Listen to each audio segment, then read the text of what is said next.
Welcome back to another episode of Buy and Hold. I am your host, Thick Teddy. Happy Halloween weekend, ladies and gents. But today we've got something a bit scarier to talk about. This chart that I'm looking at right now. Scary might be an understatement when we're talking about Mark Zuckerberg's company, Meta Platforms. But we're going to get into the nitty gritty today. We're going to get into the overall thesis of bearish or bullish, buy and hold, or sell and don't look back. It's kind of what we're going to get into today. I want to remind you guys, give this channel a subscribe.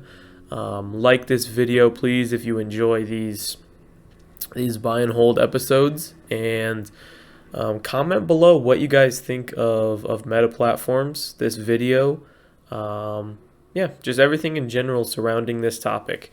I want to remind you guys all that we're not going to be able to get into every single little deep detail because I try to keep these videos a watchable length, but I'm going to give you guys an overall thesis, kind of simplified the way that I see it.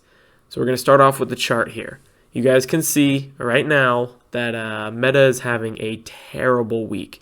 This is its second week like this in the past year. Back in January of 2022, you guys can see that it had a very, very, very, very terrible week.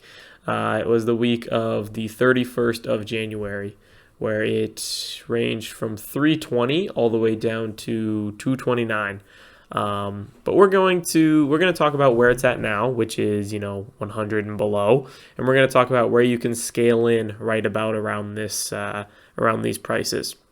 My first scale in point is about 115 is probably a safe bet there. It comes back from this bottom and this top back in 2016. And I think that probably indicates that you could buy right now and have a better average than my first scale in. The second one here is 94.69. 69. As long as you're just a human, 69 has to kind of make you chuckle. You know how many times you laughed about it as a kid, just the number. It comes from this top and this bottom back in 2015 and 2016. The next one is 73.75, comes from this bottom, and this top from 2014 all the way to 2015. And then we have $55. I don't expect it to hit 55. It comes from a top in 2013 and a bottom in 2014. But if it does, that would be the last ad I would have. This is the charts. Those are my scale-ins. Let's move on to the beginning of the fundamental analysis. I'm going to move a couple of these. There we go. So you guys can see this is the fundamental numbers, the value trackers that I like to use personally when it comes to looking at if a company is undervalued, overvalued, fair value, how they've been doing recently, revenue versus sales, margins, all that kind of stuff, all that good stuff. But I think you guys can do a decent job of kind of looking at this yourself. So I'm just going to give you what I think is the most important part of this. And that is the price to earnings ratio of 8.12. The market average is right around 15, probably a little lower right now, 14-ish maybe. I'm not sure how much it's moved over this bear market.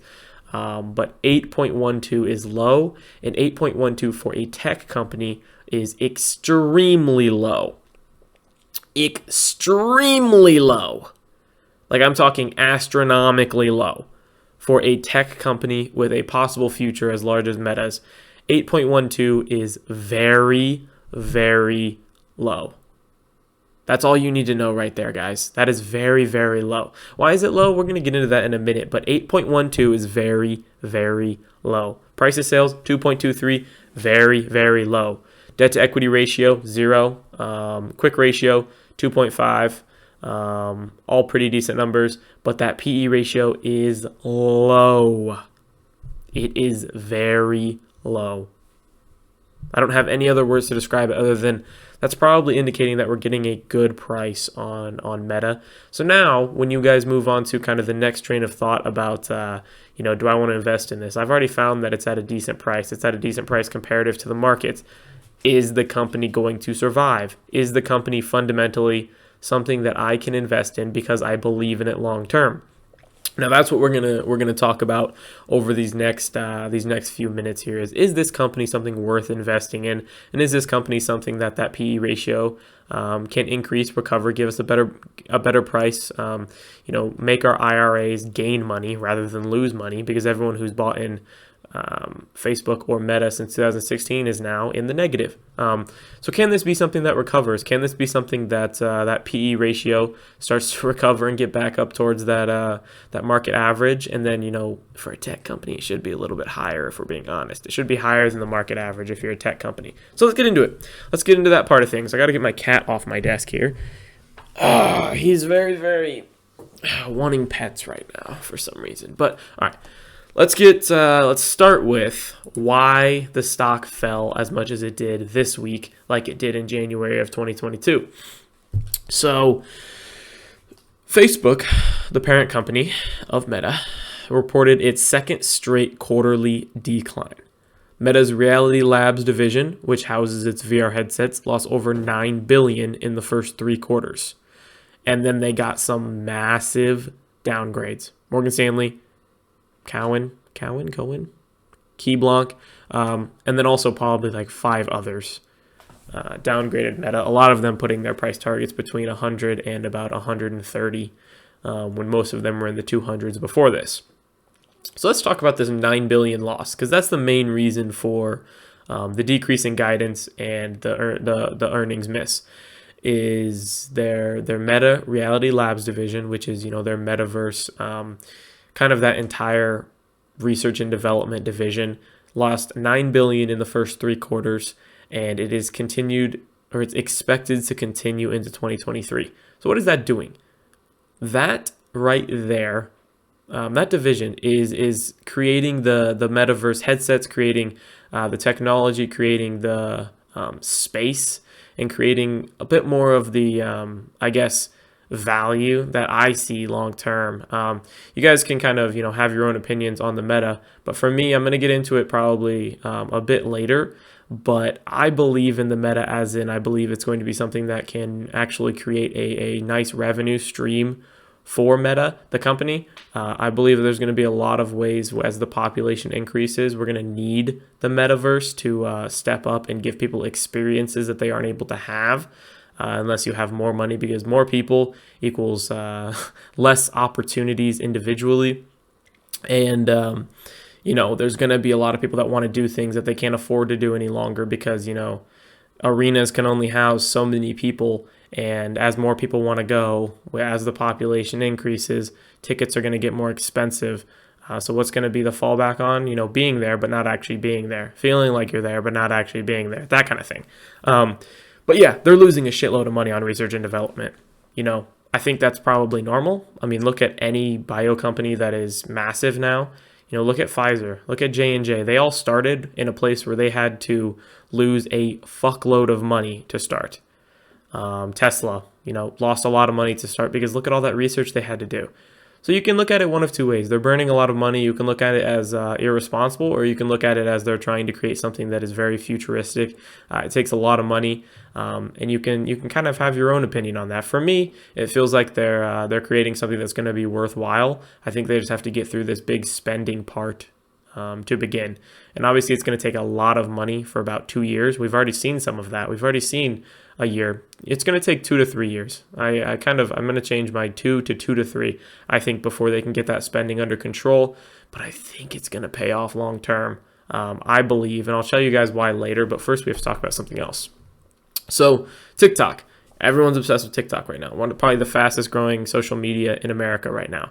All the kids have it. All the adults are on TikTok. Everyone's laughing at TikTok in public. They're scrolling through. You can hear it. I was at the airport. So many people on TikTok at the airport. Look at all these headlines.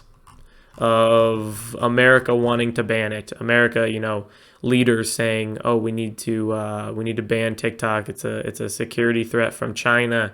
It's using to target U.S. citizens." Like, we're in a very, very rocky place with TikTok. And what are the number one and number two replacements for TikTok? Facebook and Instagram. Who owns Facebook and Instagram? Meta platforms. It's that easy. If Facebook were to go, or if TikTok were to be, banned or go away, then who would take over? Facebook and Instagram. They both have like that little Reels thing. I'm not very educated on it. I know that some people use it, but it's basically like a TikTok knockoff. And then if we get into Instagram and Facebook, I mean, the numbers look good for Instagram. They've been steadily increasing. Facebook, same exact thing, steadily increasing regardless of kind of the popular belief that Facebook is dying. Steadily increasing the numbers of usage. So for me, I mean, there's kind of that upside there, but also these companies, it seems like these the Facebook and Instagram are continuing to just grow their bases, and they're not going away. I know a lot of people who love Instagram. I'm not a big Instagram fan. I don't use Facebook very often, but I know a lot of people who do. And so it's just a nice kind of base company for Meta to have while they expand and do all this research and development, because it's going to take a lot of money. So they're producing money. They're burning a lot of money. In the future, if they can flip their metaverse company from being a money-burning business into a money-making business, then they're going to have, Facebook, Instagram. And if TikTok is gone by then, Facebook and Instagram are going to be up here when right now they're down here. They're going to have Facebook, Instagram, and the metaverse, and have like a pretty much, not a monopoly, but a heavy, heavy stranglehold on the metaverse industry to start off, because no one else can be burning $9 billion in a year, researching the metaverse as of right now. It's only Meta that can do that. So yeah, that's my 2 cents about that. And this is the last thing I wanted to show you guys, because I think it's really, really interesting. So this is the first kind of sports event. We're talking, concerts could be done like this, musicals could be done like this, Broadway shows could be done like this, NFL games, NBA games, anything, guys. Literally anything. You could go see fucking the I don't even know when it was, but the AIDS performance with Queen in it, probably in the future. They'll probably have that on these VR. But this is the VR. They did it like a very low-level MMA event. There's a screenshot of it, but there's videos down below that I'm going to show you guys. This is just a screenshot of it. It doesn't look very good. This is like one of the photos that got passed around all over, and everyone's like, oh, fuck this. Then you get into this stuff. This is how it is from the side. You're looking like you're right there. You can choose to be up on the thing, or you can choose to be down sitting. You can look around. It's very interesting. And then this is what it looks like entering the arena. It's cool. It's like a little club. You get to walk into the club and then basically just sit up on the side of the ring. You get to just chill on the side of the ring. A great view. You get to look around. You get to feel the environment. Then look at this. This is the view of... This is a finish that they saw where he gets to just see it like front row seats. Isn't that fucking cool? Isn't that fucking cool? Like, that made me change my perspective about the Meta a lot in the past probably, I don't know, a couple months. I saw this come out, and then I just saw this, and I've seen like a lot of people talking about, what if you could be like watching an NFL game, but it looked like, you're right there. You could be watching it from, you could choose above, the side. You could choose to walk around on the sidelines if you wanted to. You could choose to fucking be above them like Madden. You can choose where you want to be. You can have like, baseline seats at the NBA Finals. You could have front row seats at the next fucking concert for whatever band you're obsessed with. I just think, this could be a game changer if they get their spending under control, and if that research and development turns into something real. I think that this is a very, very real buy low spot on Meta. I think, big companies are starting to believe that this company is going to fail. I think that Warren Buffett said it best: buy when others are fearful, and I don't know what it is, what the exact phrase is, but buy when people are scared shitless is basically the summary of it. Buy when others are freaked out beyond measure about something. Buy when that happens. And sell when others think, oh, this is about to, continue to explode. Like Tesla. Sell when the fucking crazy run for electric vehicles happen. That's when you sell. When the mania starts, it's when you sell. You buy when things. Oh my gosh, you guys are getting to see my cat go to the bathroom. You get to see, the crazy market changes, and I think this is just one of those where it's time for Meta to begin to turn around. I'm saying buy and hold on this, guys. I think it's a great opportunity. I really do. I think this is an opportunity, maybe of a lifetime, to get a big tech company with such a low PE ratio, with such a high ceiling future ahead of them. Yeah, so that's all I got on this, guys. I'm excited about this one. I really like the price point, the entry here for the future business that we possibly could have, being able to buy in with such a low price here. But yeah, I'm going to stop talking about it. I'm going to let you guys go do your own stuff. I appreciate you guys all for tuning into this. Thank you very much. And yeah, peace out, guys, and have a good weekend.